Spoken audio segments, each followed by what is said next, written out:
Welcome to the Bell Tower. Yes, I know that is a new name of our virtual space, and that is courtesy of our good friend of the channel, Jared Henderson.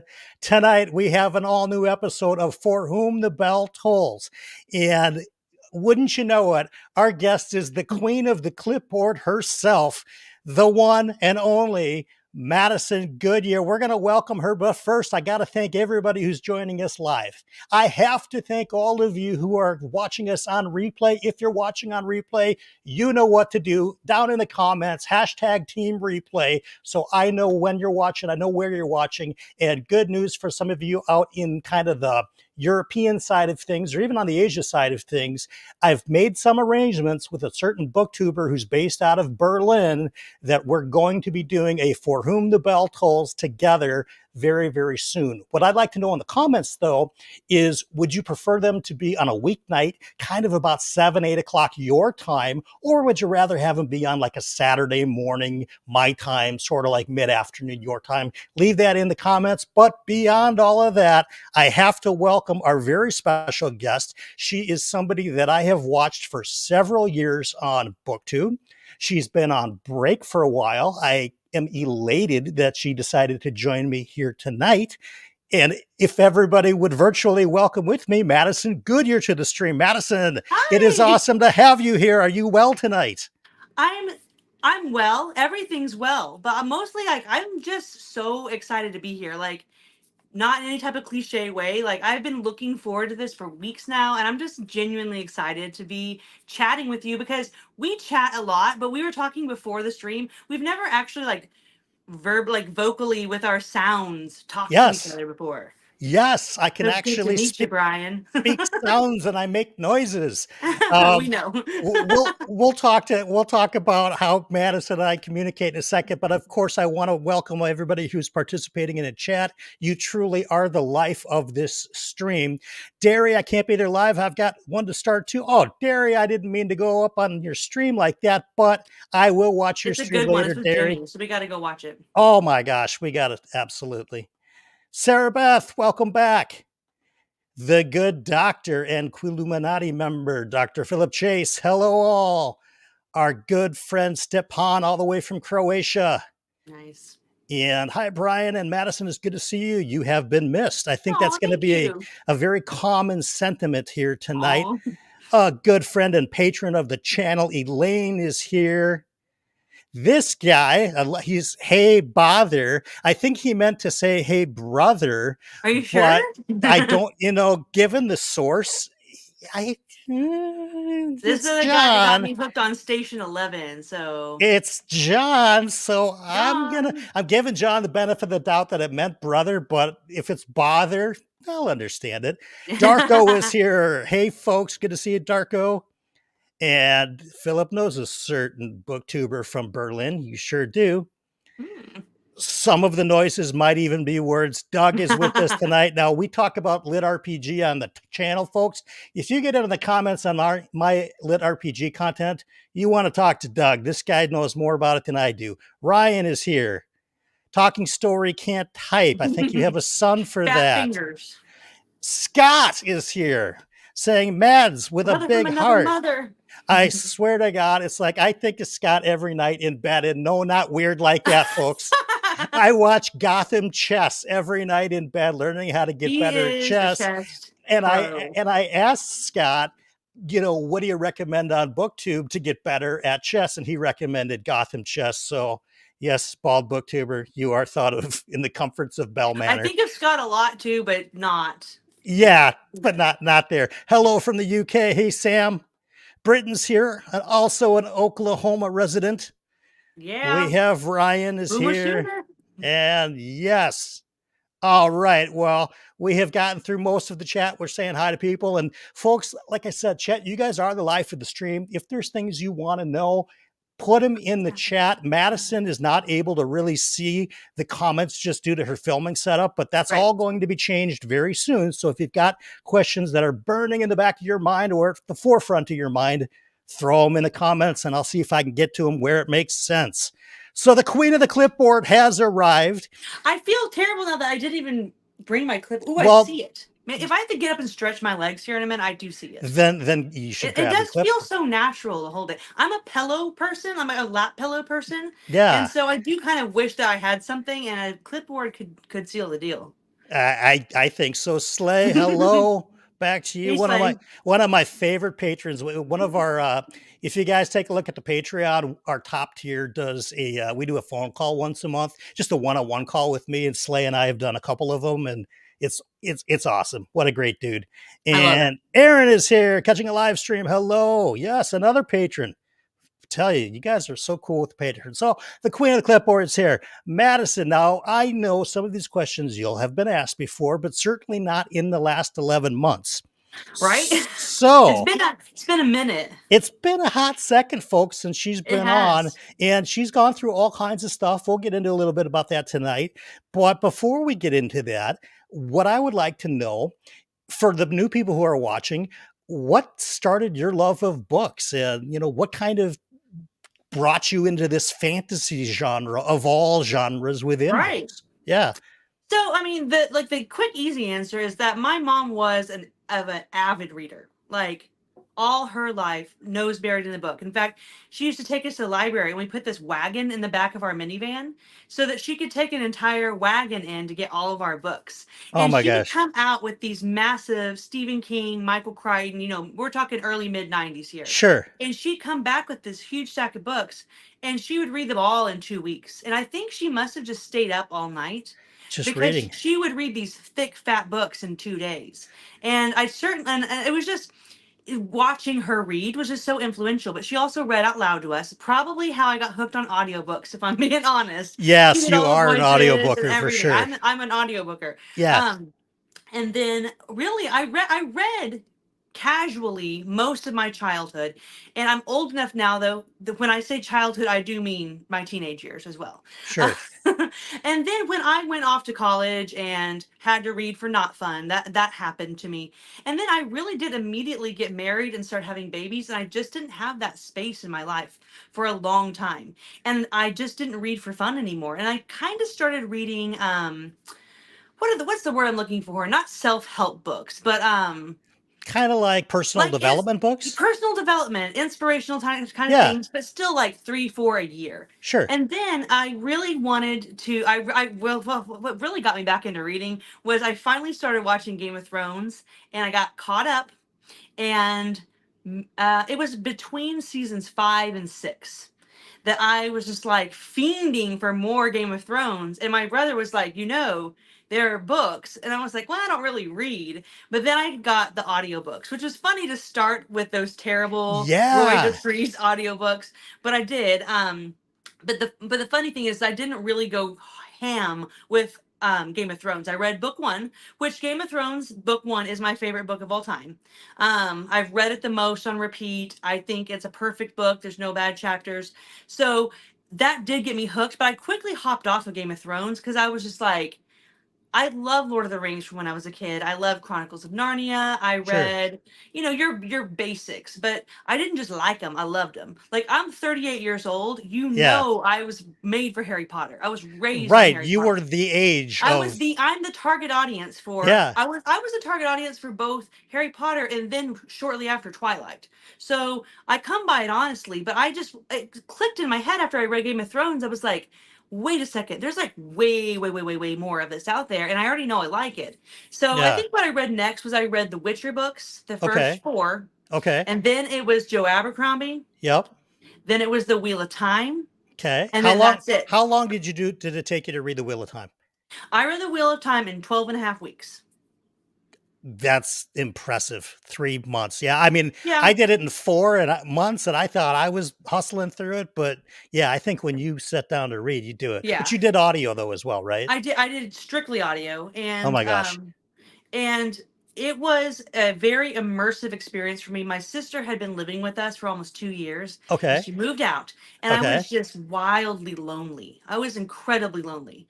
And that's when I was like, I can have friends in books. Like, what? And I just completely immersed myself into Emmons Field and the entire world that Robert Jordan created. And it changed my life. Yeah. And then I started looking for videos because I wanted to talk about what I was reading. And so I found videos of people talking about Wheel of Time. And that's what Yeah. made me find book friends like a Discord and Booktube and all of that. And I really did, that's why I have friends today, is because I read the Wheel of Time. Isn't that amazing? Because Isn't that amazing? there was definitely a time a few years ago where the booktube corner that we all kind of live in was very much revolved around the Wheel of Time. Daniel It Green was was. talking about Mhm. Wheel of Time all the time. I mean, from him all the way on down, Yeah. Wheel of Time, Wheel of Time, Wheel of Time. Yeah, the timing of it was perfect because Yeah, it really was. Booktube was in a Wheel of Time moment, yeah, and I was able to jump in and be like, because with Abercrombie and with um, Martin and the Witcher books, my brother had read all of those, so I had a okay, built-in sounding board to sure. talk to, and then I read Wheel of Time on my own, and I was like, who am I going to talk to about this stuff? So YouTube was super eye-opening for me. Yeah. See, Heidi's the same here. Did the audio in 12 weeks too. Yeah. Yeah. So, yeah. And by the way, Brent says hi. He's a little late, Hey, but Brent. he's here. And Daniel did Wheel of Time in 40 days and 40 nights, like a biblical ordeal. That's perfect.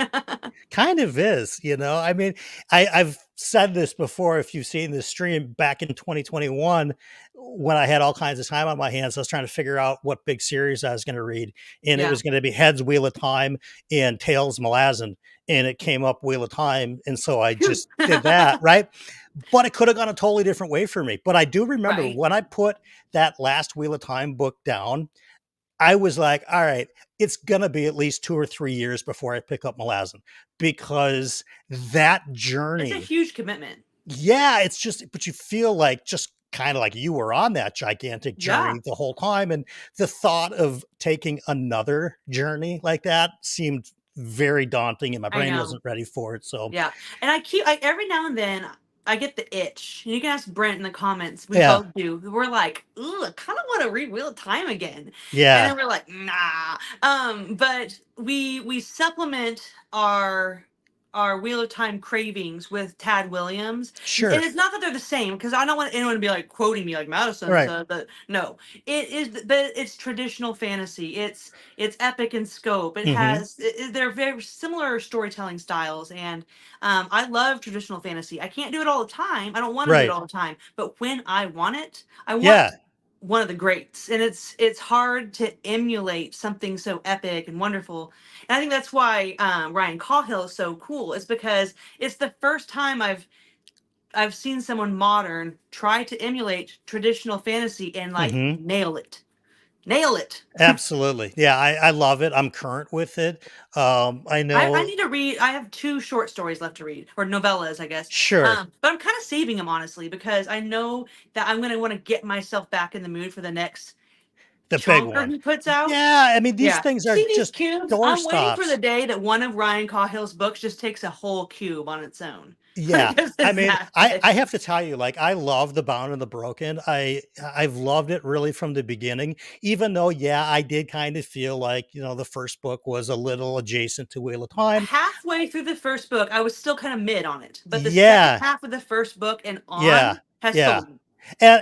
And what, you know, John and Chris Navo and who else is reading it with them? John, Chris Navo, and it's I'm blanking on it, but there's a third friend of mine that's doing Bound of the Broken, and it's like they all read the fall first before Mhm. doing the I first did book. too. Yeah. That's the way to do it. Oh, Dr. Chase, duh. God, how could I forget Dr. Chase? Yes. See, that's why I needed an appointment with the fantasy doctor because he'll prescribe me memory Doctor, medications, doctor, give right? me the news. That would be yours truly. Exactly. See? Exactly. But so, you know, when I'm on Twitter or X, whatever we call it, and Ryan Kyle puts out a post the other day saying that the next book that he's working on, he's making great progress. And by the way, there's 19 POVs. And I'm just like, man, Ooh. it's really a good thing I already like these books Yeah. because It's I like, guess if you build up to it, it's fine. And he writes fast enough that I can allow it. If he was putting 3 or yes, spaces in between, I'd be like, you yeah, better write one hell of a recap in the yeah, beginning because I'm not yeah. remembering 19 POVs. Yeah, well, I will, and I got to give the But guy some I props trust him. too. Yeah, and I got to give the guy some props too because he does something that not every author does, but I beg them to do it, and that's to put the story so far at the It's so beginning. good. I It's mean, it's so just, isn't good. there a big feeling of relief, especially in epic fantasy or space Mhm. opera, where there's geographies Yeah. all over the place? There are so many It's do character it, do it. names. It costs you nothing because you Yeah, don't want to take the pages space in your yeah, book. Just do yeah, a YouTube video or put on your website for do it. But readers appreciate that so much, and I can't stand it when people are like, "Well, you must not have been paying attention," or "Of course, your audiobook people don't remember." Okay, get right. off me Yeah, because I read a lot of books, yeah. and they all have lands, they all have geography, they all have kingdoms, they all have politics and families, and I get them confused. Okay. Well, right, Leave me alone. and they're not short. They're not I short have 5 kids. books. You know, they're giant books, They're and huge. it's like I can appreciate the character list, but sometimes you don't remember what you don't remember. So you'll pick up a sequel and you're reading it, and you think you sort of remember what's going on, but there's probably some key things that. If you Yeah. read enough of this stuff, it's just, I think Andrew Yeah. called it his brain's a sieve. You retain some of it and some of it's just Yeah. gone. So those stories so far are I love pretty it. are pretty awesome. We're going to get into the background of Madison, and then we're going to get more into the books. But am I right in that you were born and raised in the Midwest, Yeah, or no, was I'm it? an Oklahoma Yeah, girl. I was born you in are. Norman, Oklahoma, Boomer Okay, Sooner. I lived in Oklahoma till I moved out before I was 18, but I moved out. I moved to Pitt State, went to Pitt State in Kansas. okay. Go Gorillas.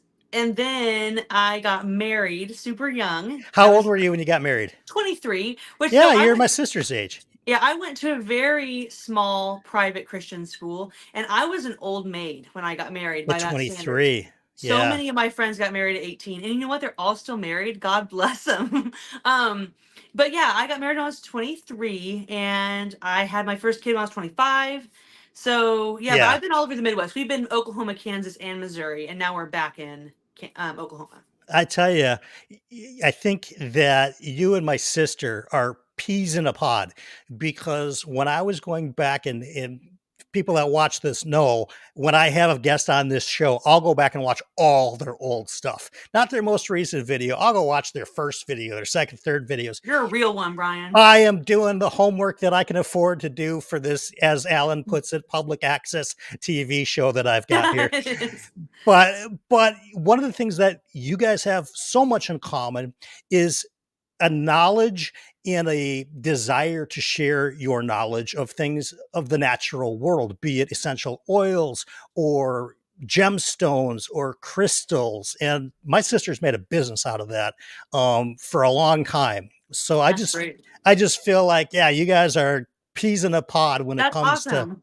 some of those types of interests. And one of the things that I saw that you had mentioned is that you are not an outdoorsy person. I am indoorsy.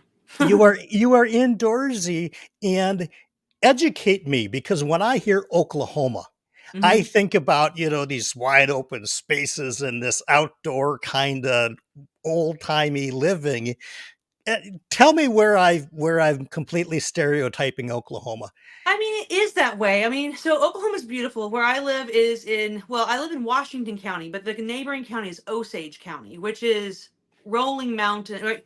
By mountains, we're talking Oklahoma mountains, which basically look like hills, but it Sure. is considered a mountain range. It's absolutely beautiful.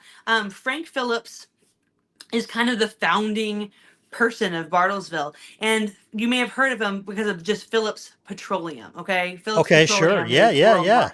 So this town has a lot of money, Okay. and it's an oil town. But he founded this incredible nature reserve in the Osage Hills, and he was partially responsible, but in a big way, like a huge way, responsible for bringing the bison population out of extinction. Like they were, I mean, they were down to hundreds. Wow. Yeah, and in the entire United States. And he just was a huge activist and nature guy and completely revived the buffalo population by with this nature reserve. So there are a lot of really cool outdoors things to do here, hiking and rivers and creeks and trails and all kinds of stuff. And of course, there's lots of farmers and all kinds of stuff. So it really, cowboys, rodeos, all that stuff. So it kind of does mesh with the stereotype, but at the same time, it really is just like everywhere else. I Right. mean, I live in a house with air conditioning, so I'm fine Yes. wherever I Okay. go. You're not living in the 1800s. No, sure. I get it now. So Stepan from Croatia is wondering what book left the biggest impression on you. Oh, it's a big And question. that is a big one because you've read a lot of Can I books, just and say like they recently? sure, I'll just do that. yeah, So far my book of the year is Demon Copperhead okay, by Barbara Kingsolver. yes, Blew my mind. I feel like it changed me. Do you ever read books that you're just like, I'm like a different person at the end of this now? yeah, I'm glad that I didn't read the synopsis before I read it. yeah. Only, first of all, I like going into books blind, but Same only here. I won't because, even read the blurbs. I won't read the yeah, back of the book. but Nothing. it compared it to another book that I think if I had read that comparison before I went in, I would have thought like that's a cheesy premise. I don't want to read that. I'm Yeah, so glad I went into it. It is a coming of age story about a kid named Demon Copperhead. Of course, that's not his real name, but nicknames happen. So, sure. and it's just about the way he grew up, and the way he viewed himself, the way he was treated, growing up in the foster care system, basically in like, like Appalachia. So like the Okay, poorest of the poor, sure. like where the word hillbilly comes from, all that,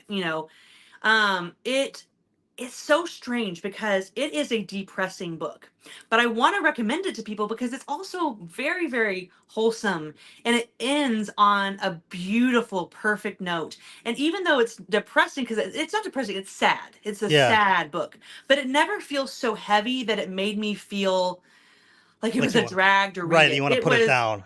oh my God. It was I think it's a perfect book. The first thing I did when I finished it was I drove to my brother. I shoved it in his hands. I was like, you have to read this right now. And he read it in 3 days Well, so because, he's an avid reader yep. still as well. And now my husband's reading it, and he doesn't read very quickly because he doesn't audiobook very much, but he Yeah. is flying through it also. It's just so captivating. I want to say I my loved mom it. is reading that author right now too, or either Yeah, she just won finished a book yeah, this or is like a yeah, Pulitzer Prize winning book. So I mean yeah, it's no wonder that it was wonderful. But it impacted me because it made me start wanting to research the history of these West Virginia coal mines and the lumber mills and stuff. And sure, I had no idea about this history that was up there, about how basically they were enslaved and they weren't even paid like US anything, currency. right?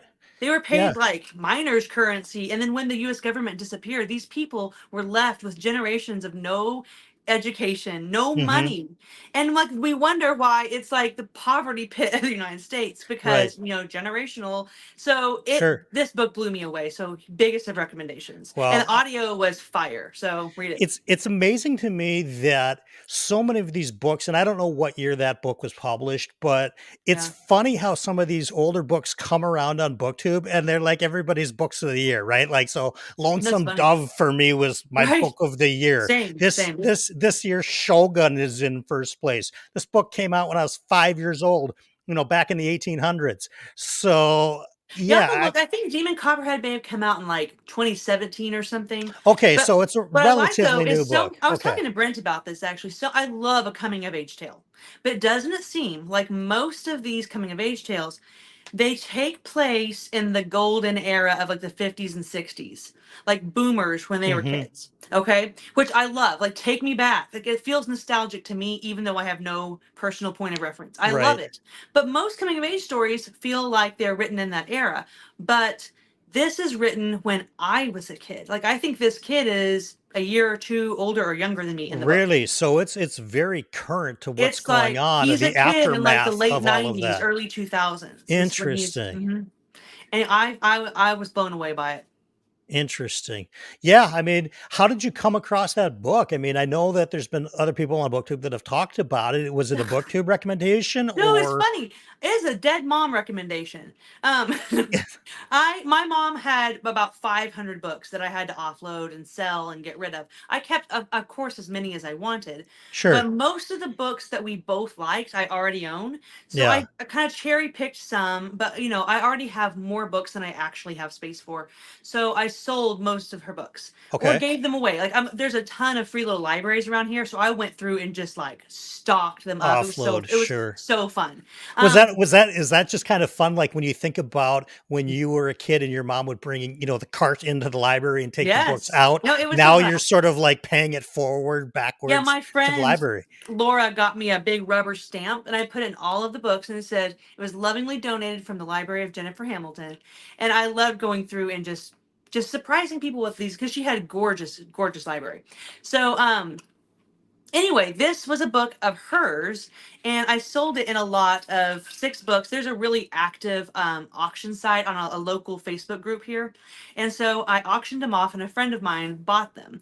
And then I noticed on Goodreads that somebody that I know read it and 5-starred it. And so then I clicked the title because I was like, that was a book of moms. So I Mhm. clicked the title and I saw all these people that I know or that I follow on Goodreads, 5-star, 5-star, 5-star. And I was like, what the heck? So I called my friend. I was like, "Hey, when you're done with that, can I like buy it back from you?" And she gave it back to me.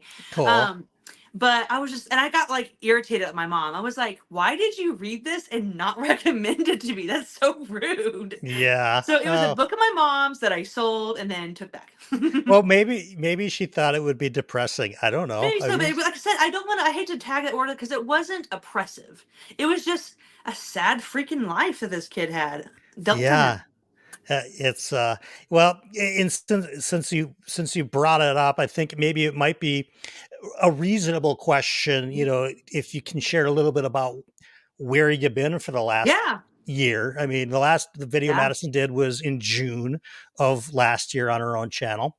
And so for those that maybe are unaware and maybe have been following your channel but aren't, sort of on the discords with you or aren't part of your kind of personal life, maybe you can share with them a little bit about what happened yeah, and go absolutely. go as much or as little into detail as you feel like. Absolutely.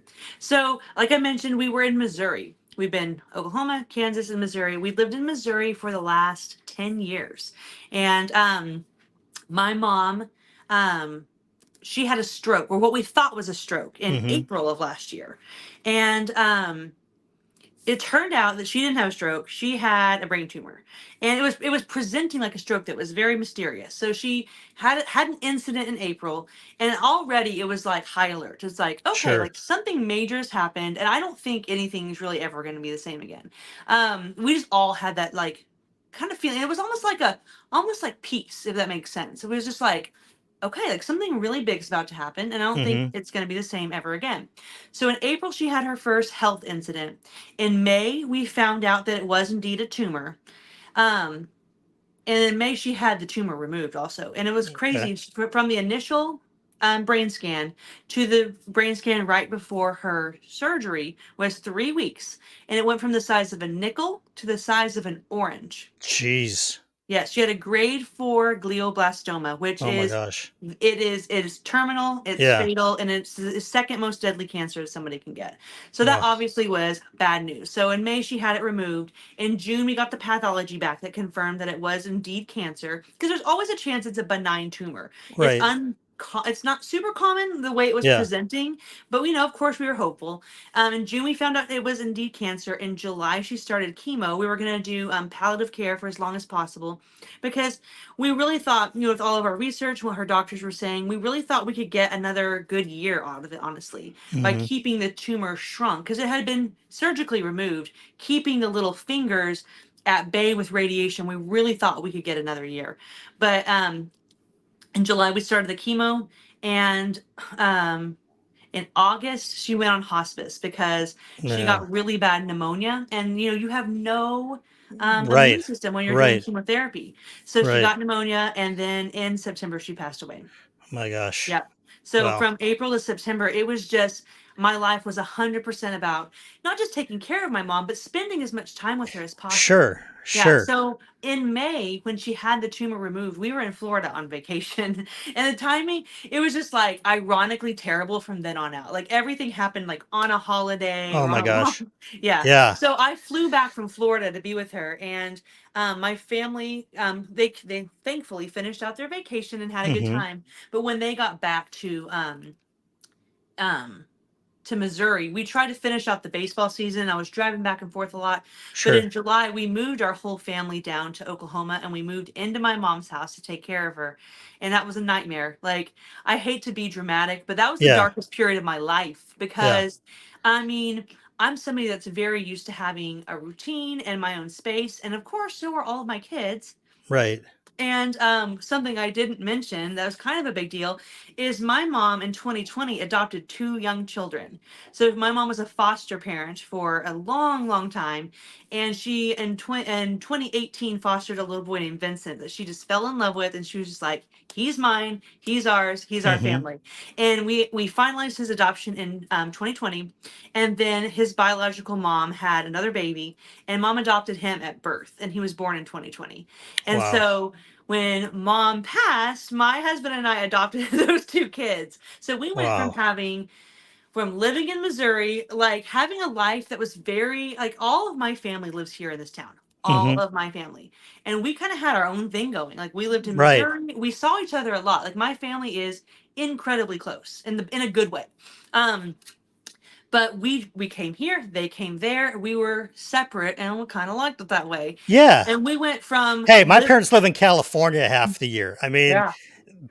that's okay with me. I love Distance them. makes the heart They're grow watching it right fonder. now. Hi, mom and Yeah. dad. But But I I mean, mean, I would yearn for my family. I would miss them. I would just, and I would drive to Oklahoma and we'd spend time together. And when we left, I'd be like, thank God I live in 2 states away. And then, yeah, we just abandoned our house. We packed big bags. We shut off our utilities and we moved into mom's house.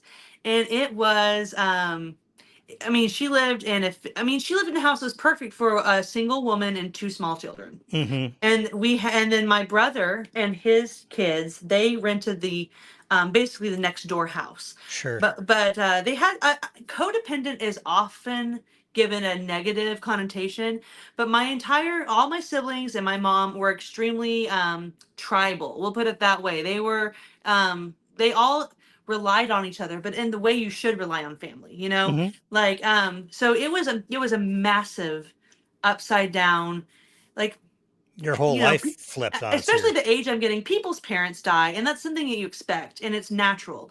Um, and not to downplay what happens to anybody else, but I'll meet people from time to time. They're like, "Oh, my mom died, and yeah, I flew to Pennsylvania, and we met with a lawyer, and we had a service, and I signed these documents, and we spent 2 days cleaning out our house, and I came home, and I missed her every day."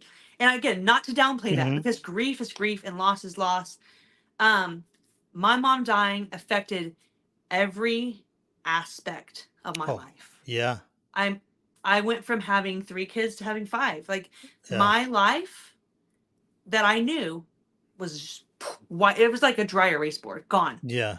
And like I said, why have I been gone? I feel like I was traumatized. Well, Like I that think took so much you, out of me. I mean, I think you're doing remarkable, given it's not even been a year. Yeah, Or nobody should ever go through something like that. yeah, But I have to tell you, as I mentioned earlier, you remind me of my sister quite a bit. Um, just even in the mentality of how when you talk about a diagnosis and what's going to be the plan of action and how are we going to go about looking at this, she's far more level-headed than I mhm. am about it. I am an anxious, just complete wreck when it comes to like family medical stuff. Yeah, So once again, um, you know, kudos to you and just the natural kind of a peaceful emanation that you have, not only for yourself, but for and your viewers on Booktube, yeah, whenever you get back to that, but to your family too. yeah, Because I mean, you talk about just accepting the mhm. responsibility as life hands you the cards.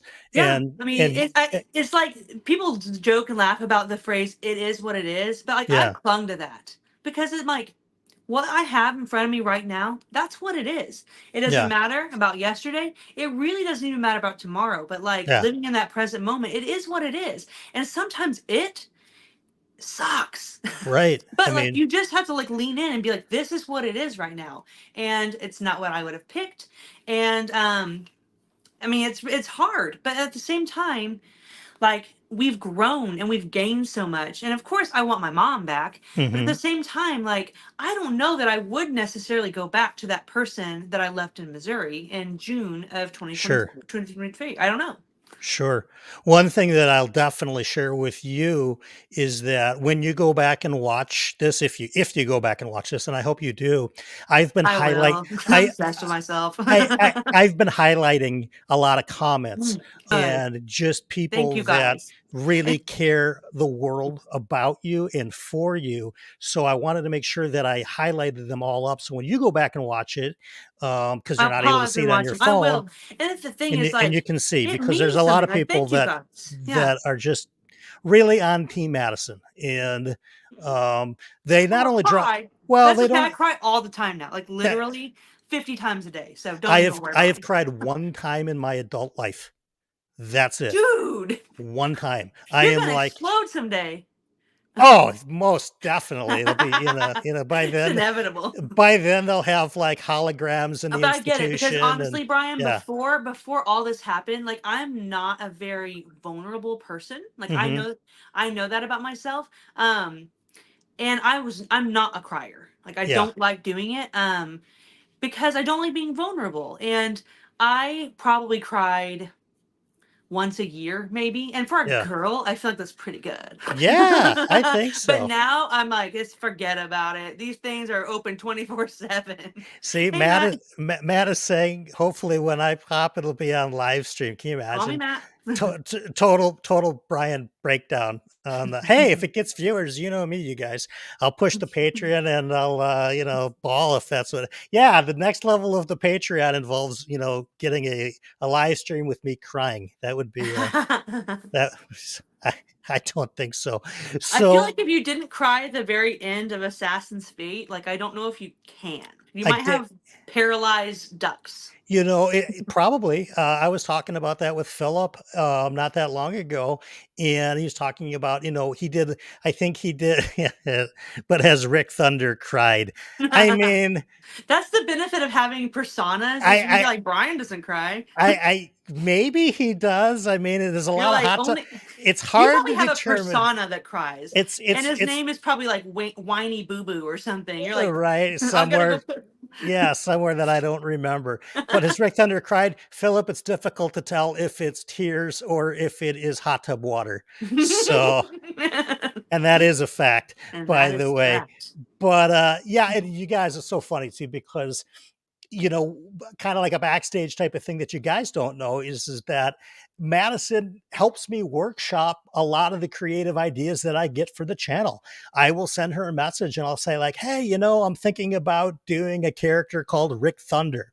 What do you think?" Yeah, if you guys And hate his ideas, blame me. yeah, so most of the time when you see, some pretty creative stuff, including the book tag that's coming out on Friday, I invented a nightclub book tag. I'm so And excited. and I even had Madison pre-stream tonight kind of workshop with me because she's just got such a great mind for it, not only about what is engaging to a YouTube audience, but her creativity is really powerful as well. Mhm. So And I thank you for including me on those conversations because it's helped me feel like I'm not completely out of the loop and able to yeah, flex my creative muscles every now and then because I do miss doing this. I really do. yeah. I mean, I think in a sense, I mean, obviously, your reasoning for being offline for the last year is there's no doubt you're doing the Valid. right. It's valid. Thank you.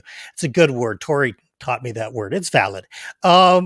But I think that you remind me a bit of Alan in the way that you just need a little bit more of activation energy Mhm. once all the things kind of come together for you and you're really ready to get rocking with your channel. It's the same with Alan. He just needs that I'm spark, that sporadic. activation. Yep. Yeah. And then all Yep. of a sudden you'll go. you It's know. true, and I told you, I said I'm not gonna lie. I'm coming on your channel for selfish reasons, because I know that this will ignite something. It'll make me feel like I feel excited right now. It's gonna make me tomorrow be like, you know what? My hair still looks pretty good. Like maybe I could squeeze a video out of this makeup again one more time. Well, absolutely. And, just even with the people here in chat and the people that are going to watch this on replay, you're not a stranger to most of these people. They legitimately love watching your It's show. such a good community. Like, can I say that in the most genuine way? Like Yeah. these people are so like generous and friendly and welcoming and kind and just genuine in the way that they have loved on me. And I say they very broadly. Like you guys know who you are if I say they. Hmm. Like my community has not abandoned me. Like I have felt supported and checked in on every step of the way. So even though I've disappeared, my friends haven't, and that's huge. Yeah. It's like how lucky as adults are we to have real friends? And even though I know they're Hmm. online and I know you guys are all nerds, but Hmm. like you love Yeah. me and I love you guys. So many adults are fundamentally lonely and they don't have friendships in their lives. And I feel like it's a huge missing puzzle piece in what kind of wrong with everything Yeah. is basic connection. And yeah, it would be great to grab a beer with you guys or coffee or whatever, but this is like, don't downplay this. Like this is real. So we need, and like I've been so lonely this last year, and it Hmm. wasn't just self-isolation, it was necessary. Like I had to focus on Right. my family, Yeah. but I was lonely. So like when people are like, will you be back, I'm like, absolutely. Like I don't know exactly what it's going to look like, I don't know in what capacity. I always wanted to be a 2 video a week girly. I don't know if that's Hmm. ever going to happen for me. I'm very inconsistent, but um I know that there's always space for me when I come back, and that's cool because there's space Abs- for everybody. That's why. Absolutely. And you're like the ultimate collab guest too, because you've always got something to say and you're super engaging. So I would highly recommend other booktubers out there. If you do collab shows, if you do interview shows, if you have book talks, uh, don't miss out on Yeah, Madison. call me. And it's true because I am in the stage where I think I need some prompting. So give me a call, shoot me a message. And if you're doing the live streams or um, reading sprints, is that still a thing? Because I love that. Reading Um, sprints, this guy right here who's telling Darko, who you need yes, to meet, by the way. Darko is the guy from Kindles and Kicks. He's new to BookTube since you've been on hiatus. But yeah, reading sprints are a thing. Matt good. does I love one it. every Sunday, the Sunday Pub, It'll which help me. is, It'll help me. It will. yeah. And you can join on screen if you want. You know everybody there. You know Evie, you know Raph, you know Absolutely. Matt, you know these guys. You know Britton's on there all the time. Mhm. And then there's people like me that are just in the chat on Sundays because that's just sort of my downtime to Yeah. read. But I'm there for that as well. Alan does reading sprints. Mhm. You know, you never know what you're going to get with him. You never know what it's going to be like, He may but be on a rant while you're trying to read, but hey, it's always entertaining. And I you guess get. I guess you could say it's not everyone's style of entertainment, but for some reason it just clicks right in here. I like it. Yeah, There's it's something for weird. everyone. If you would have told this former nightclub guy that I would enjoy my Saturday nights being on a computer watching friends of mine with their noses buried in a book, Watching other people read books. watching other people No, listen, read they do a thing books. here, and it's once a month, and I'm not even avoiding going. I've actually had something else every time it's happened since I've been Yeah, here, or since I found out about it. yeah, But it's called Silent Book Club, and you pay. So it's a fundraiser for the library, and you okay, pay $30, and a local restaurant gives you your own personal like charcuterie board bento box sure, thing. It's delicious, loaded with all kinds of stuff, and you get 2 glasses of wine, and it's literally a silent book club. You get your charcuterie, you get your wine, you have 20 minutes to mingle at the end, or the beginning and the end, just like sure, reading sprints, and then yeah. everybody goes and they just sit and read. And I'm I would like, go to that. I would pay $30 every month because again, a good cause, and you get Yeah, your snacks. yeah. I can't wait to go. I keep saying I'm gonna go, and then it's like something comes up, but it sounds so fun. Oklahoma, when I do the "Can I come over," routine, I'll be the sixth guest in your house to I have a guest room. Look at this. There's There you go. There we go. I'm there. No, we Um, we ended up finding a perfect house for us, so we have plenty of space. oh my gosh. Let me ask you this. So, when you were either getting started doing booktube or in some of your past entrepreneurial lives, has there been any advice that has been given to you that kind of has stuck with you, that comes to top of mind when you think about powerful things that other people have told you that were actually Yeah. good? No, okay. So first of all, the advice that I get the most that I do not tend to follow, but I can tell you from watching successful people is consistency.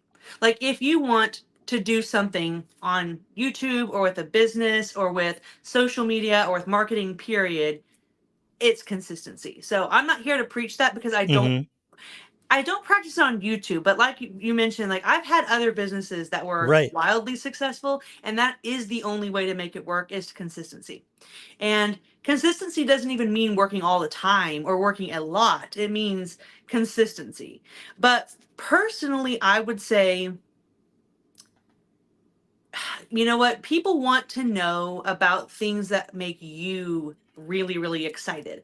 And that's what always I think made my videos way different than everyone else. Again, I'm not saying I'm different than everyone else, Right. but I think what people came back for is I do have a hard time like non-spoiler breakdown about the plot or Hmm. here's a really concise, analysis of the pros or whatever. I can't do that. But what I can do is I can tell you how it made me feel and Sure. hopefully get you excited about how it's going to make you feel because I'm a very tactile person Yep.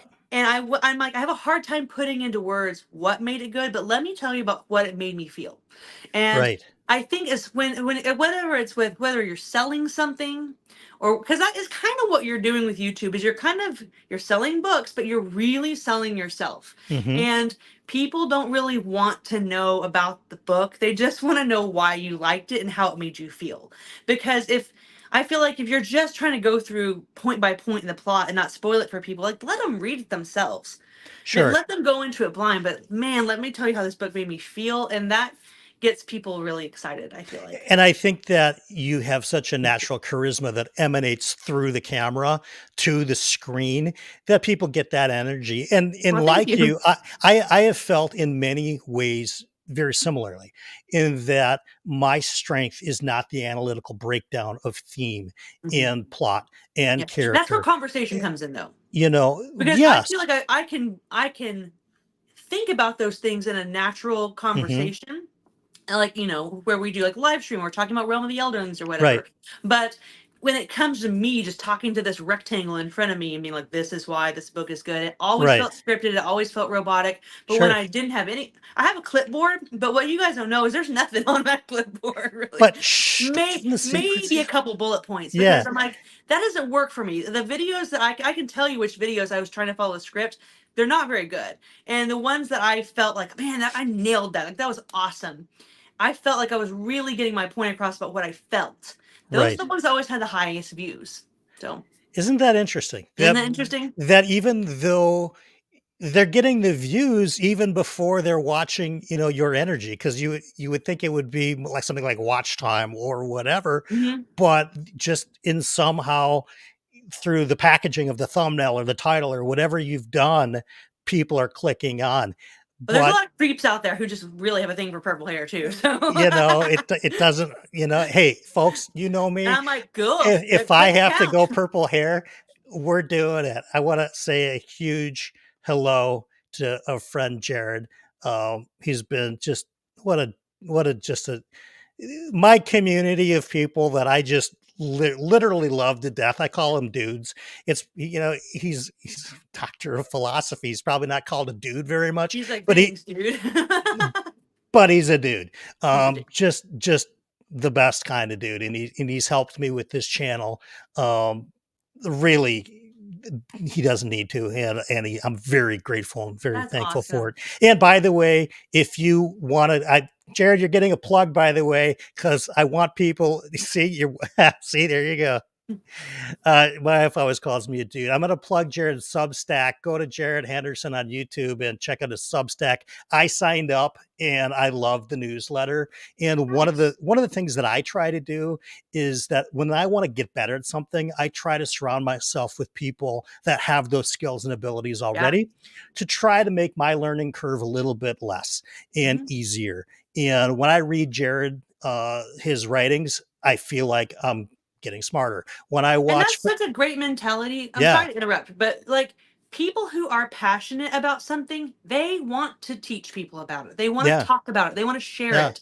yeah, And that's why like energy is a thing because like attracts like. So if you're passionate about learning something and someone's passionate about telling people about it, you're gonna find each other and like don't be weird about it. Just be like, hmm, will you teach me? Will you show me? And you'll be surprised that people will say yes. yeah, Because man, like there's nothing cooler than someone being excited about what you're excited about. sure. Sorry to interrupt. I'm really bad about that. Well, no, no, it's fine. It's what we do a live stream for. Otherwise, I would just talk to the camera by myself all the time, and that's no fun.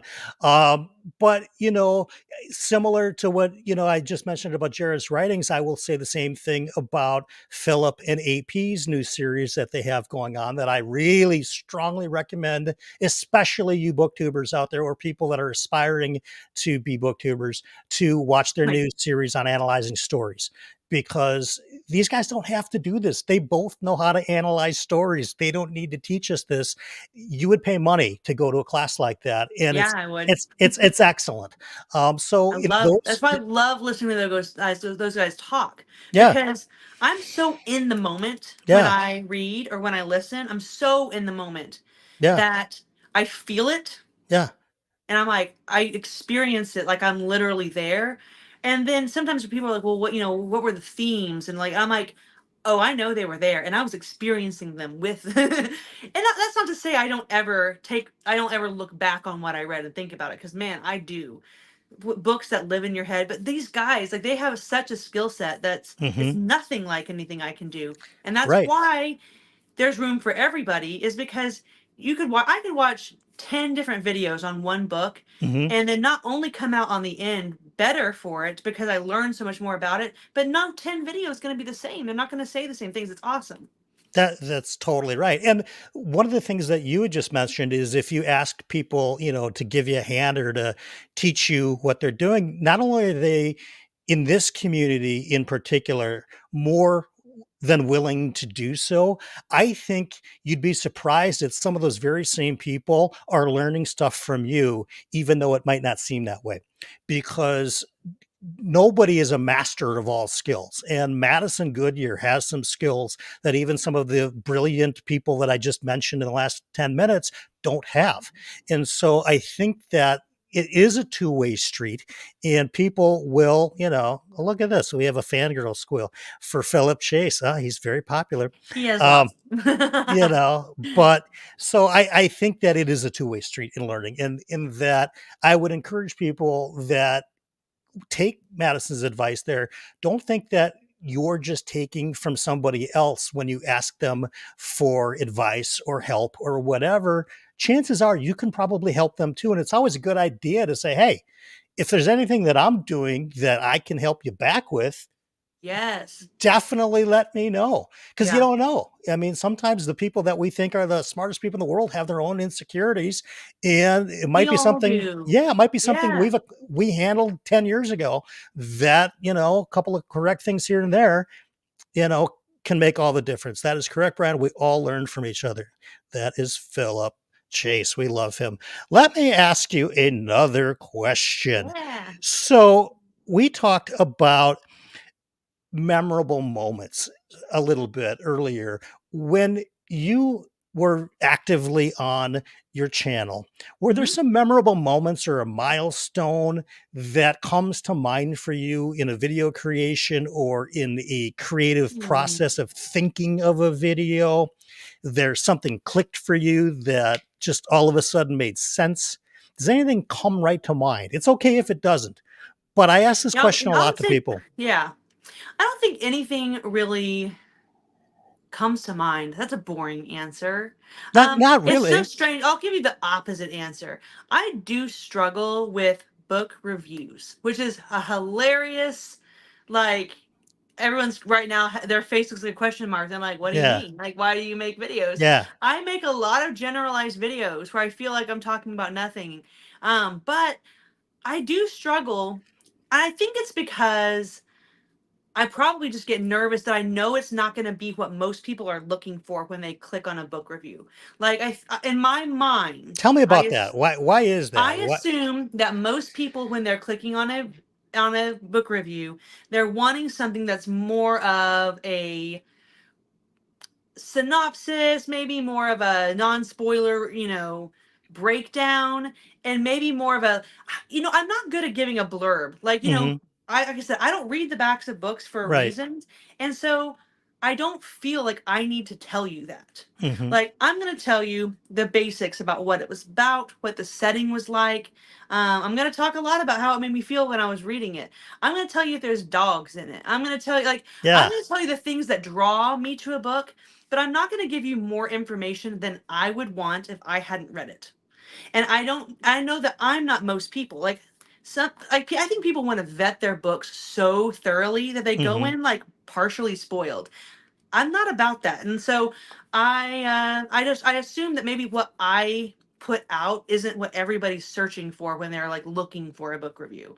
Because I'm always looking at it from the perspective of someone who hasn't read it yet, which Mhm. is interesting though, because as a viewer and as a reader, I don't watch book reviews on something till I've finished it. Same here. I won't watch a book review So until I've why read the does book. my mind cater to someone who hasn't read the book yet? I Yeah. don't know. That is an But it's like, opposite of a but I'm like, milestone. it's Yeah, funny but because I'm yeah. like, I'm so like, I don't want to tell anyone more information than I would want to know if I hadn't read it yet.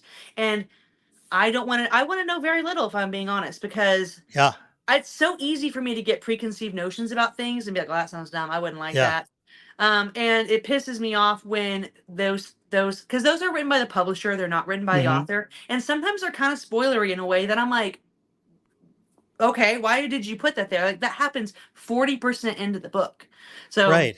I I feel like I'm too vague. Maybe I that's it. well, but I think that you're right. I mean, just and in looking at how book reviews tend to do on YouTube in terms of views, there's a couple of channels that, like Matt's book reviews, for example. Mhm, His channel is really centered around a book review, so people go there expecting book reviews, mhm. and that works, and that's a great thing And it's a for him. great idea because book reviews are evergreen content. They may Yeah. not get the most clicks Right. week to week, Right. but people, like, if you read a popular book, say I did a Game of Thrones review, it will Hmm. get consistent clicks for as long as I leave it on Booktube. That's right.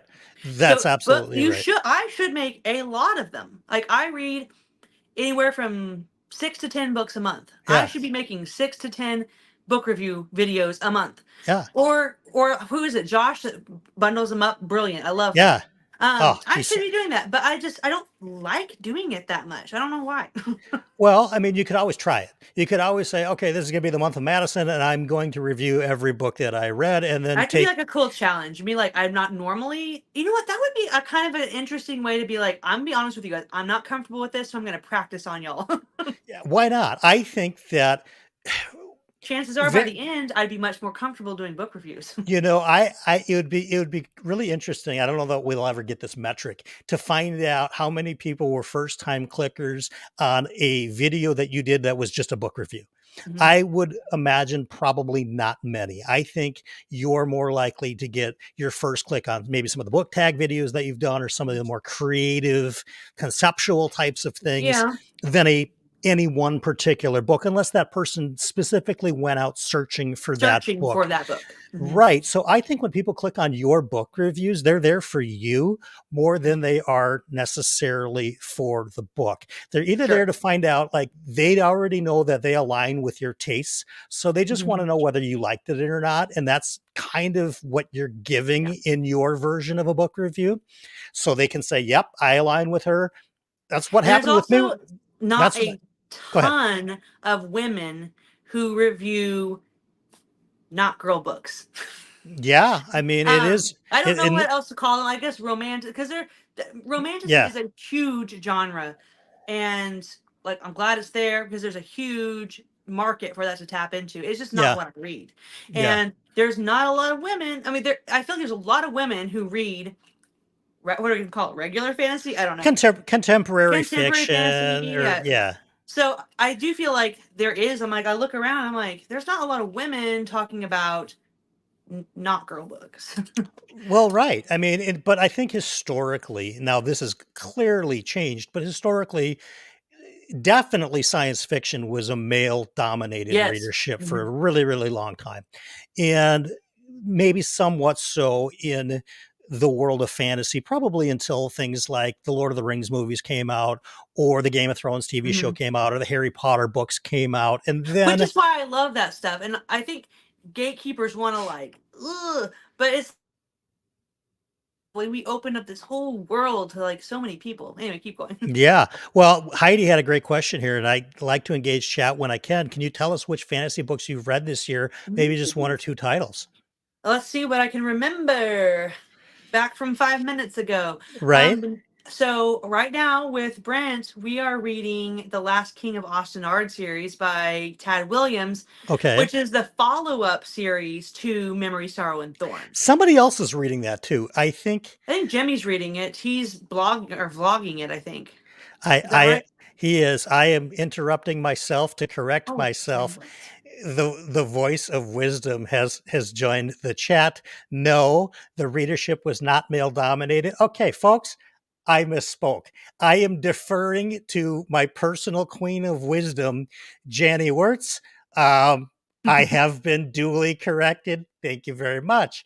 Um, yeah, that's a person, by the way, that I don't think since I've found her, I think maybe either on, it might have been Tori's channel or Matt over Beard of Darkness, Yeah, to see Janny Wirtz's first, for me, live stream interview. I don't miss anything she's on if I can help it, because brilliant. I walk away learning something every single time. My And friend. I have to tell you, I don't know anybody like that. I don't know a single person in my life that I learned something absolutely every time. So when Janny Dairy. Works and Dairy, but when Janny Works joins the chat, folks, the word has come down from above.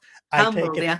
I take it back. I do need to have a chat with Janny though about how I can get her books on audio. They're hard to find. Well, I'll tell you what, the first one just came out on audio, and as a thank you for appearing on For Whom the Bell Tolls, I am going to send you the audiobook of Curse of the Mistwraith because it is fantastic. I'll be so excited. I'll listen And to it right away. I am not reading it until January with the host of Talking Story, Jacob Minton. Oh, that sounds Oh, wait, fun. did I say Jacob Minton? The host, which was the guy's name? Jeremy Minton? Um, Jimmy Minton? John Minton. That's his name. John Minton. I'm doing a read along with the Wars of Light and Shadow with him. I'm super interested in reading those. So maybe But I'll wait and read them with you guys, okay?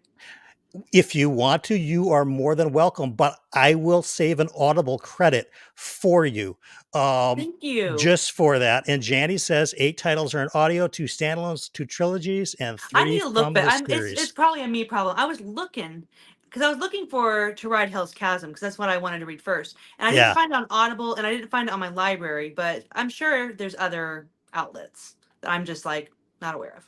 that's true. Madison Brent says, I think doing book reviews would be great for you. And they still get views on BookTube if they're newer releases that have some hype interest. And that is true. And That's true. New I releases are think Matt has it. fun. Jehoshaphat Minton is yeah. That's it. Was it Jebediah Minton? Maybe Was it Rumpelstiltskin? it could be. I don't know, but you are more than welcome to join us. But yeah, Love a buddy read. see, and again, another voice of wisdom, not the voice of wisdom. The voice of wisdom on this channel is Janny, but another really sound one. Jared says, when I've started Janny Wirtz's books lately, I've had to put them down because I can tell I'm going to love them when I have time to focus. And Nothing beats that feeling. Them picking up something and a few pages in being like, uh-oh, I'm gonna love this. yeah, and it is. Triad Hell's Chasm is not, but I can tell you that good sight read. I Yeah, mean, I know you're I much can more of read a with my eyes. My lifestyle just doesn't lend towards it, so it'll probably right, take me 2 months. But right. that's And because the that book, moment I sit down, I'm just like, yeah, I'm so sleepy. yeah, and that book will require some time. That's fine. You're There's not nothing going to wrong with a blast slow through that. roll. Yeah. Yeah, that one is it's good and it's intentionally good. I'm running into a little bit like that with Cloud Atlas right now. That it took me way longer to read the first 40 pages of Cloud Atlas than any book I've read, maybe ever. Just because Yeah. I was just so befuddled by what was happening. But in any case, let me ask you this. If somebody was going to start with booktube today and they were calling the Madison hotline to say, what do you think I ought to do other than be consistent, which you've already shared with us? What are some other tips or tricks or initial thought you would tell somebody about it? Okay. Every single video I've ever recorded was recorded on a $15 ring light and an iPhone. The same scenario will work with an Android as well. Um, you don't need to invest in buying a whole bunch of equipment. Like, sit down when you're like, if it's more comfortable to stand up, stand up. No one Hmm. stands up. I don't know why. Because think about it, when you're talking to your friends conversationally, like, standing up's a pretty natural way to talk. Right. Sit down, stand up, go somewhere where you're comfortable. If this is your way, have a drink or something beforehand. I'm saying be relaxed. Get somewhere where Sure. you're really relaxed and just be yourself. Like, I know that sounds so cliche and overly simplified, but you gotta be yourself, because if you're trying to act like a different YouTuber, it's going to look so fake and so annoying, and no one's going to watch that. Because even if you manage to be a copycat Philip Chase or, Hmm. Brian Bell or whatever, like, we already have an original. And so just be yourself, because we've already mentioned this basically, but like, they're not coming for your content as much as they're coming for you. So Right. just, like, your brand is you, and just stay authentic and be yourself, and also always engage in your comments, because like, those are people who are trying to talk to you. Don't be rude, don't ignore them. And I guess, like, this is advice that I'm saying that I hear myself even being like, you weren't always perfect with that. No one's perfect. Hmm. But these are lessons that I've learned and been like, man, that makes such a big difference. Like, your come from interaction, Hmm. not so interact, because the algorithm feeds off of interaction even more than it does off of views or subscribers. So interact in your comments, and yeah, be yourself. Like, I know, I guess I know that's so simple, and people are like, ah, why did I get my pencil out? But No, but I it's think everything. but that makes total sense. I mean, and I think that people just in general tend to overcomplicate anything that's new. Mhm. And, they think of a million reasons why something might be Yeah. harder than it is. And really, until you do it, you don't even know. So you don't Yeah. know what you Turn don't your know. camera on and just start talking. Um, Yeah. put your camera, sit in front of a window in Hmm. daylight. You don't need a ring light. Prop it up on a coffee mug. That's what Brian Durfee does. So, I mean, right? I like, mean, that so guy is yeah, like, find somewhere where you don't have shadows of your face. Turn your phone on and just start hmm. talking. And the thing that intimidated me the most in the beginning, and still is my biggest weakness by far, is editing.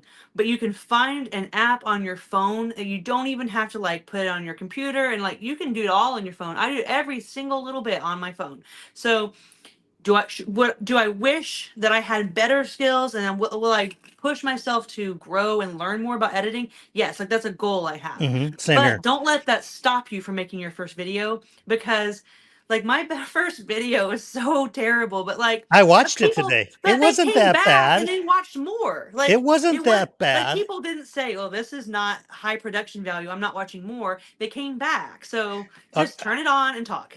Okay, he's friends with me, so I can say this. But last week I watched Josh's first video, and today I watched your first video, and yours was better than Josh's. So Sorry, Josh's, Josh.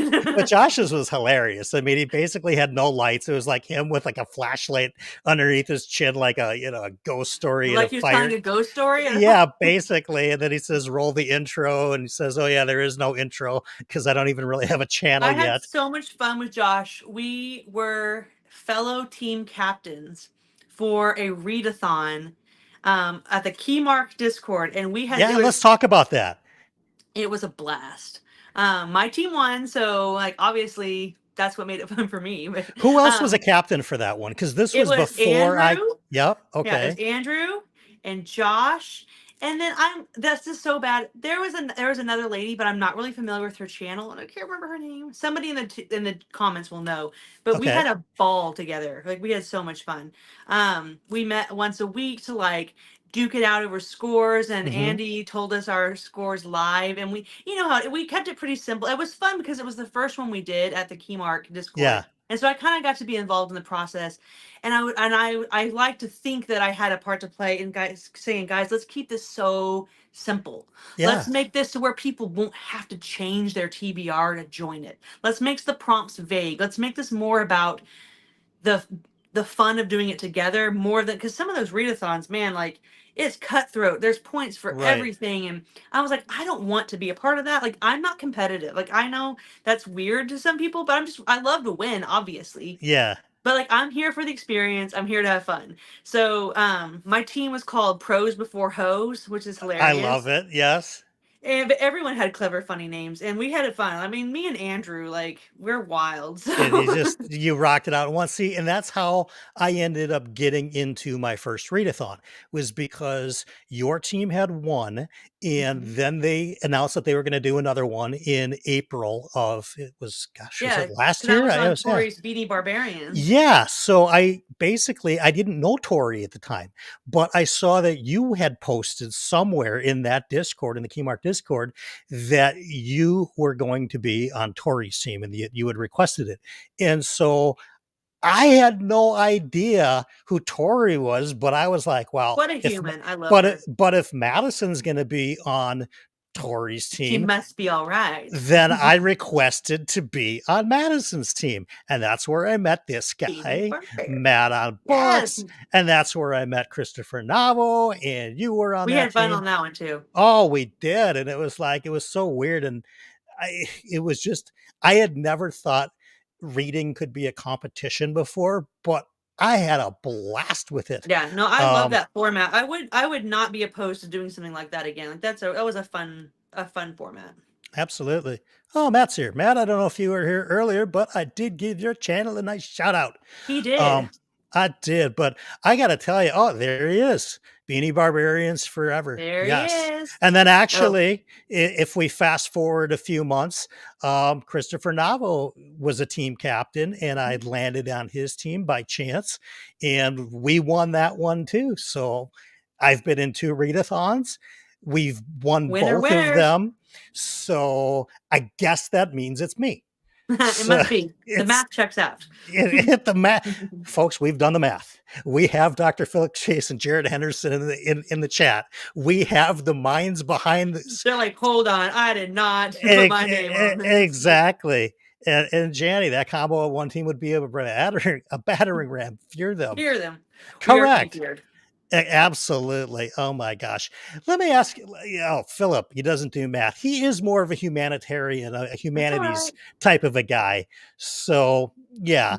Let me ask you this question. And this is something that kind of gets back to what you were talking about, women on Booktube and maybe a lack of them a little bit. I've noticed some of them have mentioned comments and criticisms have kind of gone beyond the pale. Has that ever happened to you, or have you had criticisms, just, I guess, whether it's woman based or not, that you've just kind of looked at going, okay, what is that? Not real. I've been lucky. Okay, so I I feel like because I kind of just from being so immersed in Discord and stuff, I almost inherited my viewership, which probably comes into the imposter syndrome thing. I know I need to talk to Tori about that. I know. Yes, yes. Um, but I really have not had a lot of trolls, negative comments. I mean, of course, Awesome. like every now and then, like a random one.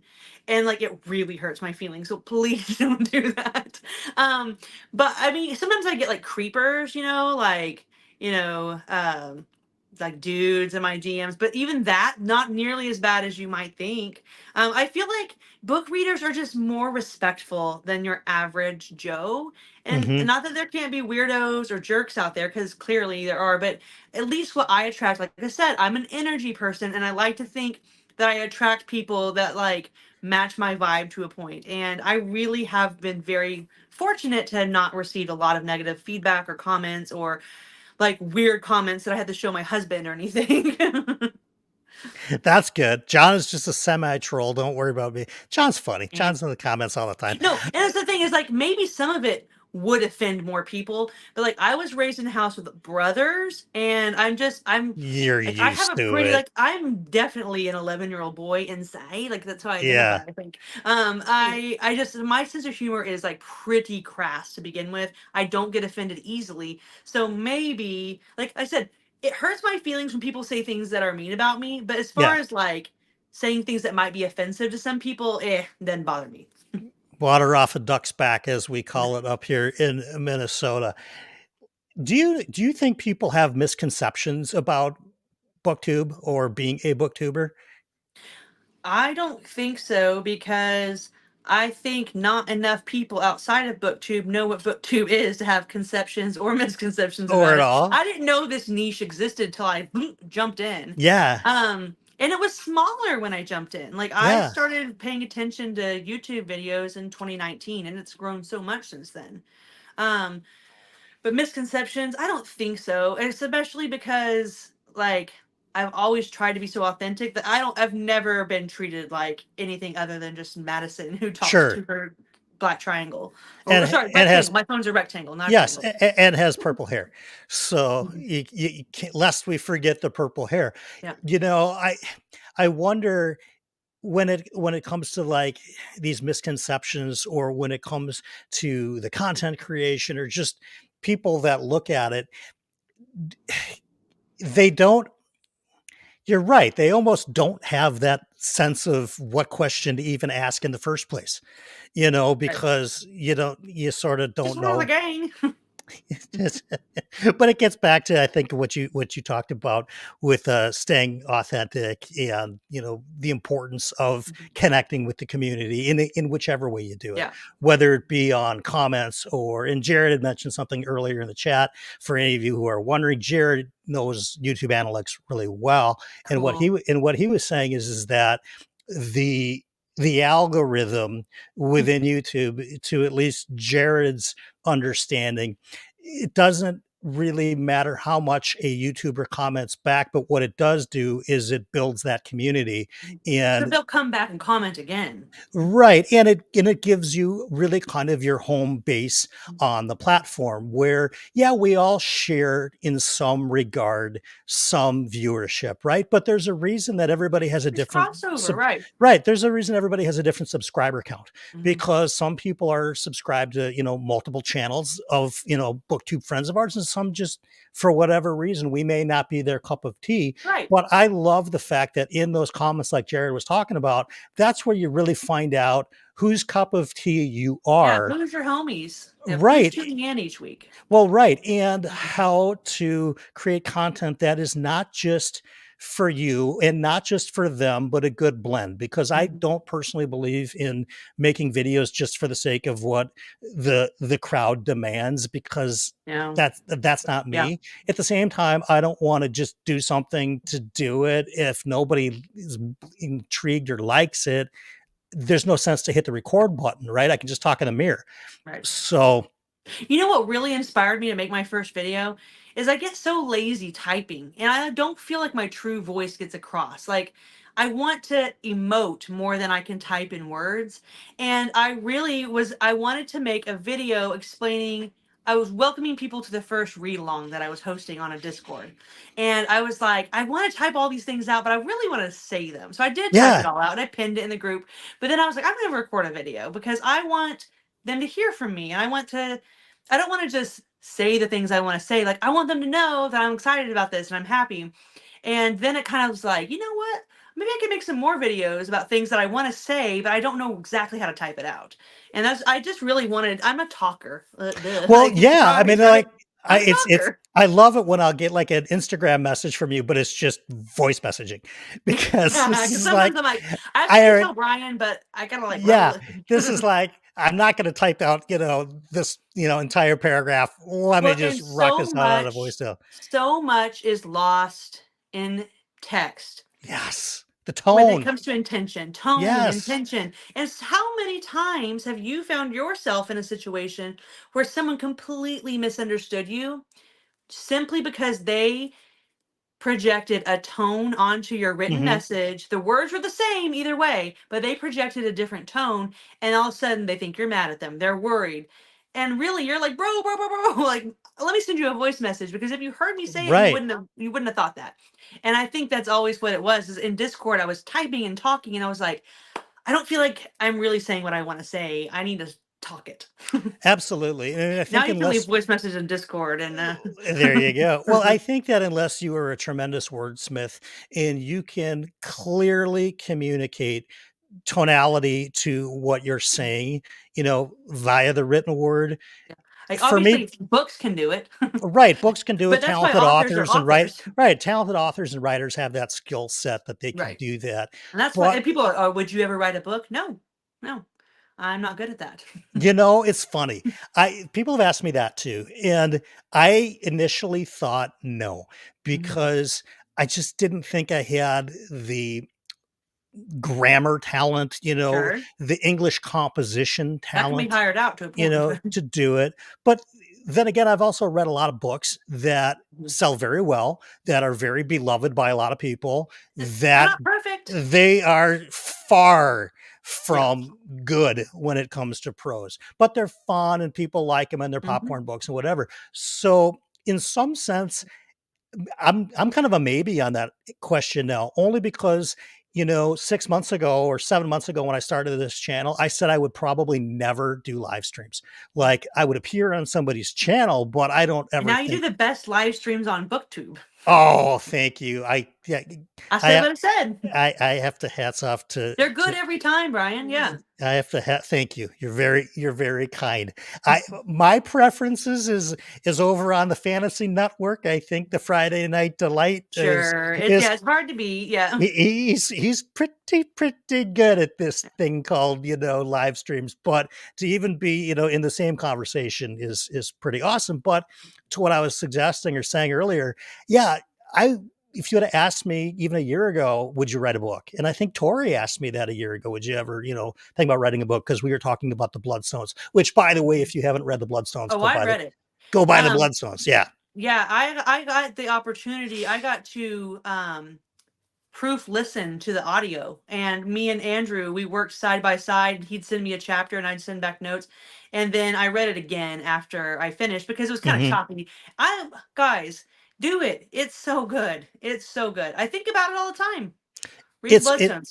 it's I'm actually I am not a rereader at all. I just don't do it. There's so much.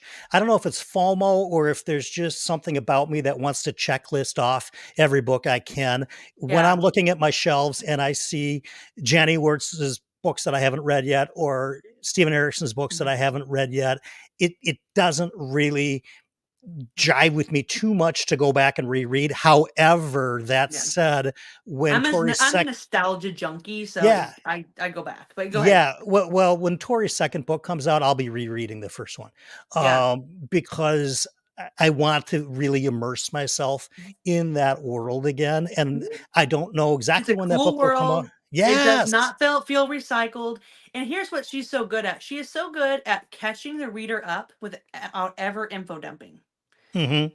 And it's Yes. it's fluid and it's natural and it just goes with the story.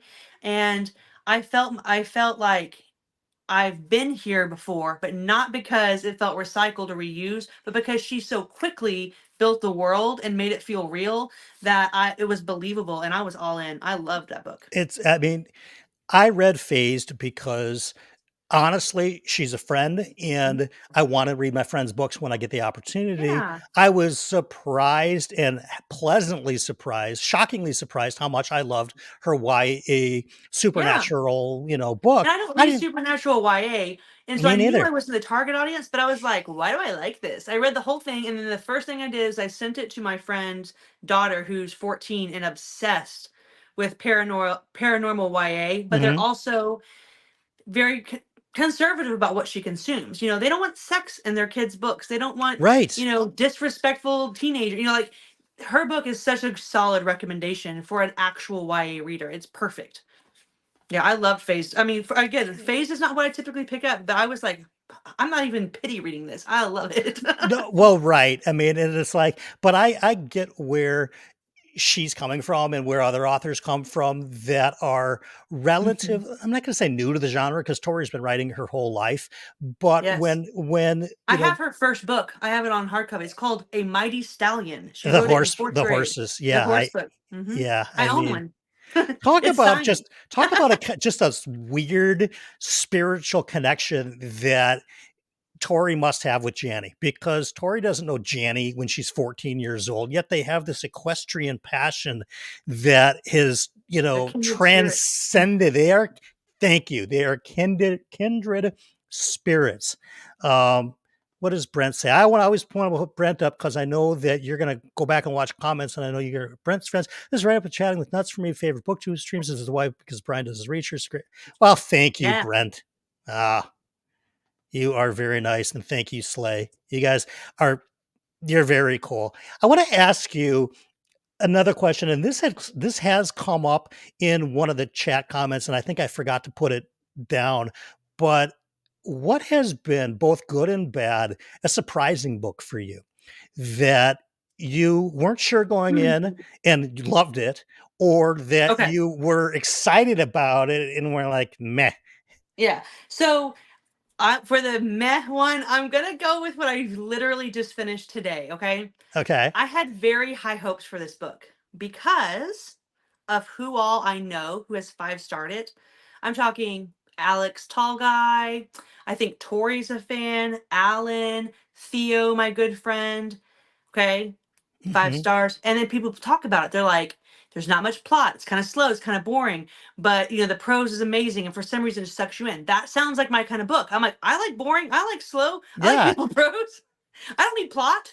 Um, I read Stoner by John Williams. Ooh, and I expected it to be a five-star read. And guys, okay, the prose was stunning.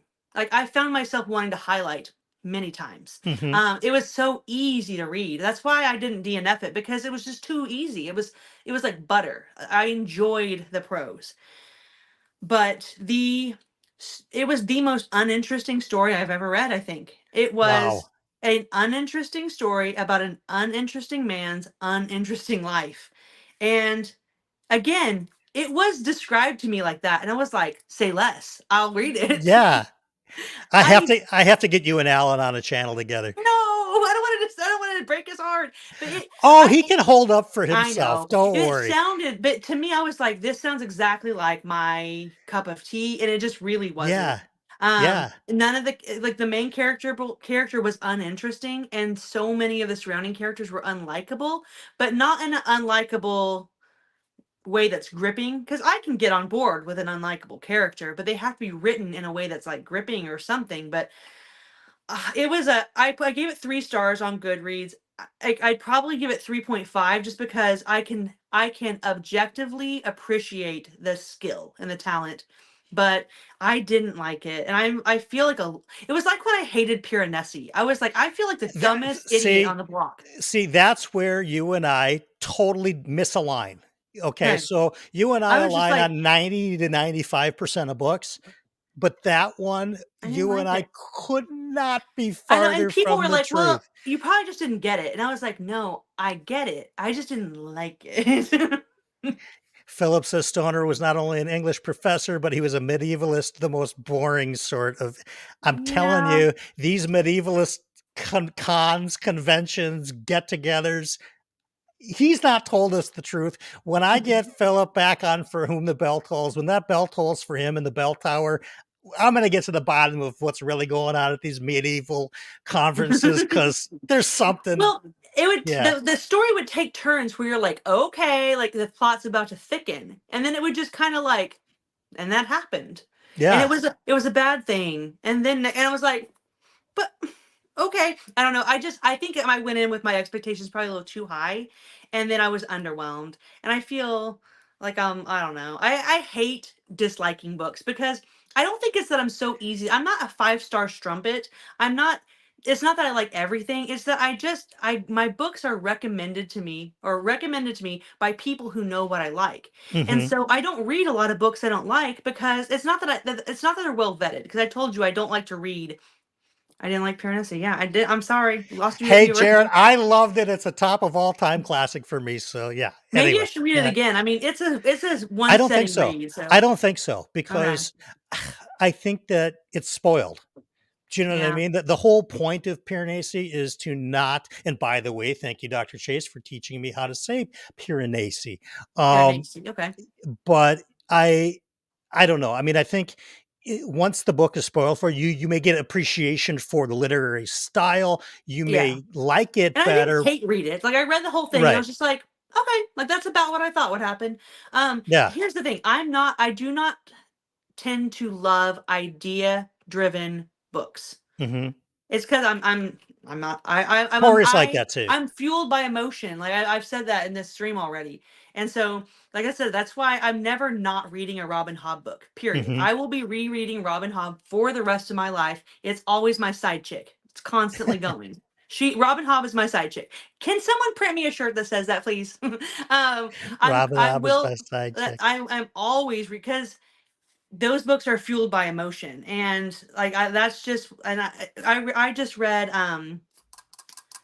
what was it, The Left Hand of Darkness by Ursula, Ursula. yeah, And the thing is, I really liked it. I'm glad I read it. I enjoyed it. But I'm also glad that it was kind of short because I couldn't read a 1,000-page book that's so idea driven like sure. that. I'm glad I read it. I did enjoy it. The world building was immaculate and it gave me a lot to think about. I appreciated it.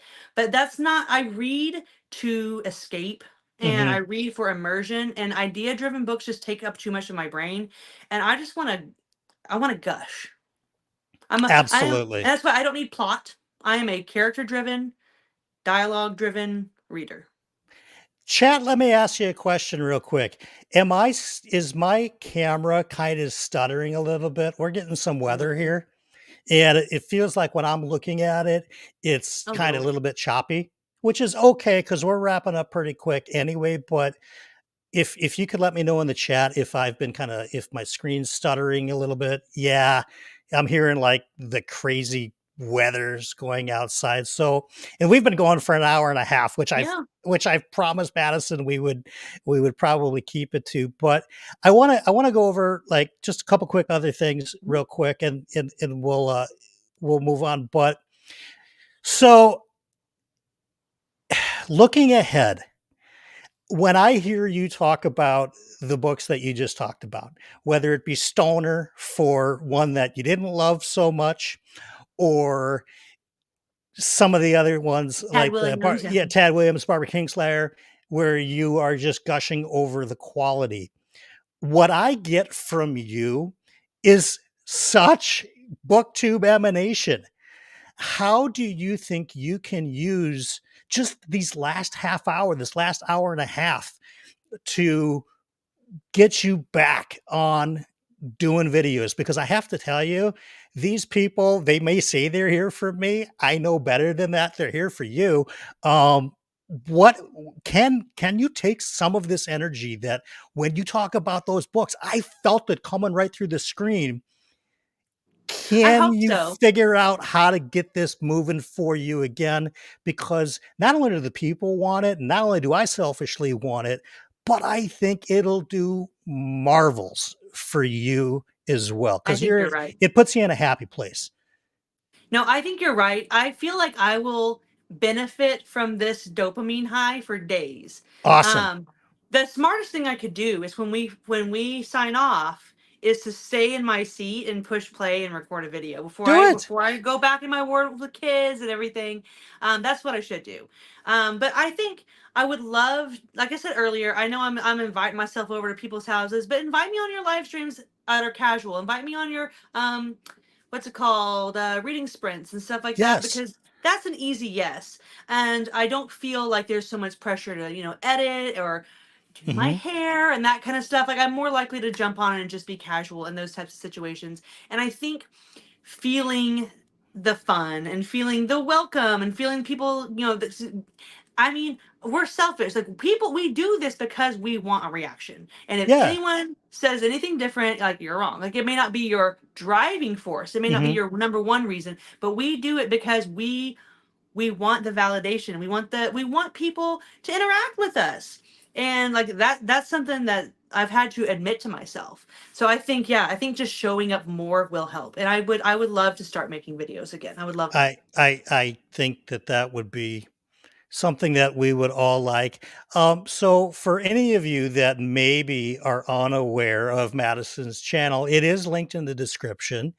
Hopefully, she will press play and record something, even if it's just I Hmm. read this book and this is what I thought, or I just went on a live stream and I had some fun. So while I've got some energy, I just wanted to shout out to my over 20, I think 500 subscribers or I something say at one crazy point like it was. that. I probably has gone down I some. don't think much. I don't think much, but you have well over 2,300 subscribers that aren't seeing this right now that would love to know that you are in existence and that you are still Yes. reading and that you're thinking about them because they're thinking about you Oh, for sure.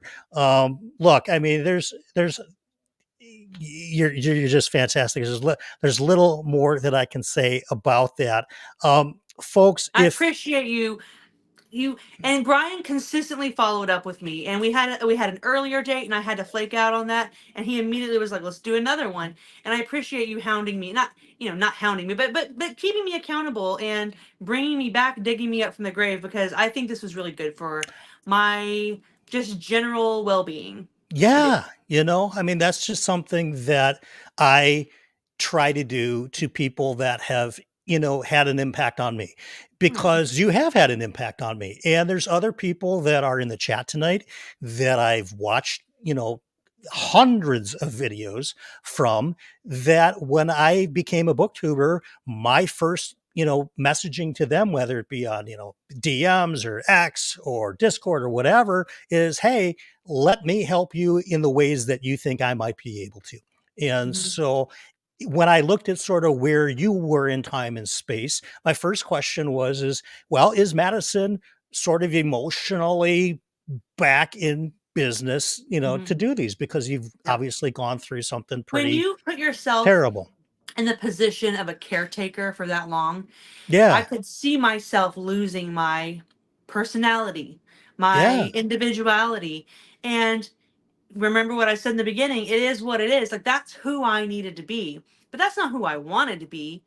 And I mean, I appreciate you, like I said, digging me out of the grave. So Well, I'm that glad I'm here. it's my pleasure. If I ever go offline for 11 months, I expect you to, be I'll show up messaging with a me shovel. I'll be there. saying we need the wigs, we need, We the everythings. need our Uh, Brian. I want to give a few channel announcements real quick, and then we're going Mhm. to do our one for the road segment, which we always do. But if you have liked this video and you do like these live streams that I do, as some people have commented in the chat that they do, please consider liking the video. That's the thumbs up button. And if you're not subscribed already, it'd be great if you would do that. There is a Patreon. It's by no means required, but it is an extra way to support the channel if you so feel like it. Madison's channel is in the description. Comment on this video because I do like to engage with you guys.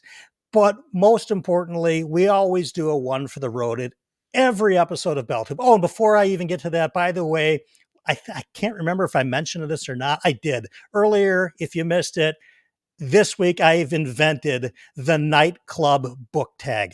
So some of you are going to be tagged in this video coming out in a couple of days. Feel free to use it. Feel free to I'm gonna do ignore it it. completely. It's cool. But I liked book tags when they were popular, but I feel like it's been a long time since there's been a new and an interesting one. So I figured I am uniquely suited to come up with a nightclub basically, themed book tag game. So if you get tagged and you feel like doing it, go for it. Now, most importantly, one for the road, Madison Goodyear. Would you leave us tonight with anything you would like to send our group off with? Yeah, I feel like the overall takeaway from the things we talked about and the things that I'm just I've been thinking about in the last several months is be intentional about curating your community, because there's your life outside, the life you have to do. We have to go to work. We have to, we have responsibilities. We're all grown-ups. But living in 2024 with phones in our hands, they can be a hindrance, but you also have the opportunity to curate a community. And whether it be through Discord and Booktube or another cool, quirky hobby you have or something, there are people out there who are grown-ups who are also lonely. And I got to tell you, friends are so important. And when things get terrible in your life, because it's gonna happen, you guys, like Mhm. my story is unique to me, but you have a story that's unique to you also. And there are going to be times when you're down low, and it means everything to have people who have your back. And so when it comes times that you keep saying every day, it is what it is. Yeah, you got to face what's right in front of you, but it's so different when you have real life obligations, but then you also have this magical world of friends that are just there for you and just you as you are. So be intentional and insert yourself into a community and make some friends, because even though you're grown up, like, you still deserve to have friends, and they will be there for you when things get bad. I That's a love lesson I learned last year that I've never regretted the time I took to pour into myself and have my needs met through friends. I love that. That is one of the better one for the road. Certainly better than Oh, any of the ones that I've done, but certainly holds up there with some of the and they've really all been amazing. But in particular, I think if you really listen to what Madison just said, this is not kind of like a I read a how-to book and this is, something that I can help you in your life. This is real life experience that she's gone through that resonates with a lot of people, including myself, including a lot of you guys. And yeah, I mean, as Chris says here, great one for the road, Madison. We miss you. So thanks, Mallow. I think, and Oh, Matt says the same. I mean, I know I speak for literally everybody that's been here tonight that'll watch on replay yeah, when man, I say crush. thank you for joining me tonight. Yeah, And my question that I have to ask you is will you be willing to come back for part two for and sure. allow the bell to toll for Madison Goodyear again? Anytime. I mean it. Anytime. Anytime. Well, you are a delight. You are a friend. I am super lucky to know you. I want to thank everybody who's been here in chat tonight for being the life of the party. I want to thank everyone who's watching on replay. And most importantly, I want to thank Madison for Oh, thank sharing you her time with us guys. tonight and doing what she needed to do for the last year to get where she needed to be right Yeah. now. And I think we can all look forward videos from Madison Goodyear when she's feeling right to do it. Thank you guys. I will see you when we drop a new video on Friday. Next week, there is no For Whom the Bell Tolls because I'm on another live stream, but there's some great ones coming up in July. Stay tuned to the channel because you guys are going to absolutely love and freak out about some of the guests that I've got lined up. We will see you next time. We will talk to you later. Have a great night, everybody. A Bye. great day, great morning, whenever you're watching. Talk to you then. Bye bye. I got a tear caught